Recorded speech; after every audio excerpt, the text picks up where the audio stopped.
Admission is about a woman named Portia Nathan that I play, who is a college admissions officer at Princeton University, and she's kind of set in her ways in her little quiet life, and she her life kind of starts coming apart at the seams when she finds out a couple of things. One, her boyfriend of many years is leaving her, and two, she finds out that a prospective student that she's interviewing for the school may or may not be her son that she put up for adoption 18 years before. And so the story of the movie is kind of her coming to terms with the fact that she had a son at one point, and what lengths is she willing to go to help this kid get into Princeton.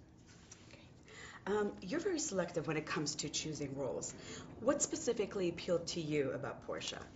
I thought the character of Portia was interesting because I hadn't seen a movie about this world of college admissions before, and it is a world that's just full of so much anxiety and therefore humor for people on all sides of it.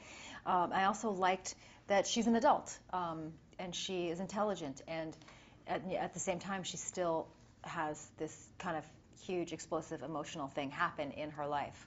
I also thought it was an interesting story that you see a lot of characters who are chasing motherhood and in pursuit of motherhood, and this was a character who decidedly did not want to be a mother, but because of some given circumstances has to cope with the idea that maybe she is.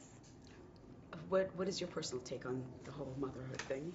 I'm in favor of it. No, I'm a mother of two, and it's certainly probably the hardest. Parenthood, motherhood, or fatherhood is probably the hardest job you could ever do, but it is rewarding in a unique way as well. Great. Did this film conjure up any of your own personal admission, the admission process days, or any unpleasant memories? It did remind me that I had forgotten that I had actually applied to Princeton and was rejected, but I felt okay about that. I didn't get mad when I was shooting on the Princeton campus. It was fine. God. You and Paul, you're both very witty performers. Did Paul Weitz, did he have to direct you guys on screen in terms of chemistry, or did that just come naturally for you? Well, I think, no, I think Paul Rudd and I almost maybe benefited by the fact that while we have a lot of friends in common, we had never really spent time together or worked together professionally. So in a way it was nice that you see us getting to know each other in the film, and we really are getting to know each other. We don't really know each other. We didn't know each other well at that time. So that was kind of easy because it was easy to trust that I would like him because I have so many good friends in common. But Paul Weitz definitely directed us in every other aspect. Got real performances out of us, hopefully. So was it very natural for you guys though on screen? I mean, Paul Rudd, very easy to be around, yeah. Wonderful. Working with Lily Tomlin, she's such an iconic figure. Yeah. Tell me what that was like.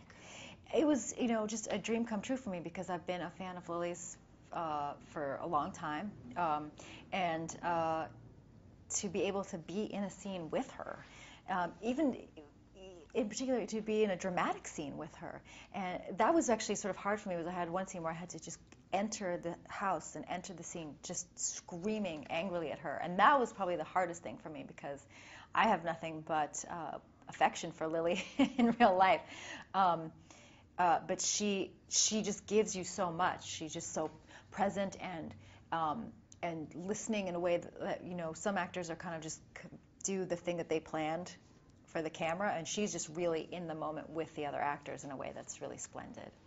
And what was your favorite part with her in the film?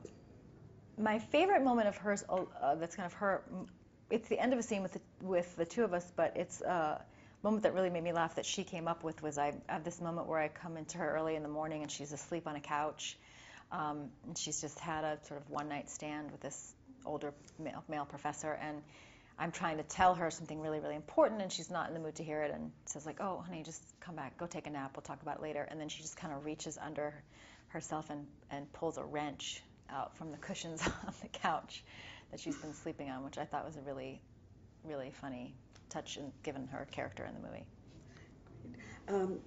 What would you want audiences to take away from this film?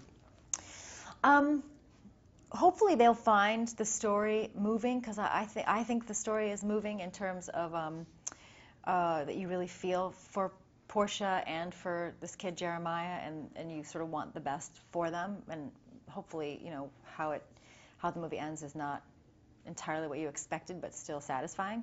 And in terms of, I hope they would take away from it in the larger sense that it's a sort of a movie about accepting who you are and not trying to fit yourself into some other kind of mold of what's the best and what's the right place to be and the right thing to do, and that you find happiness in unexpected places in life. And in a nutshell, what would you say to encourage people to go see it? I would say that you will laugh, you'll cry, you'll see Wallace Shawn, you'll see Lily Tomlin, you'll see Gloria Rubin, you'll enjoy the soundtrack, you'll enjoy the story. I think it's a lovely movie.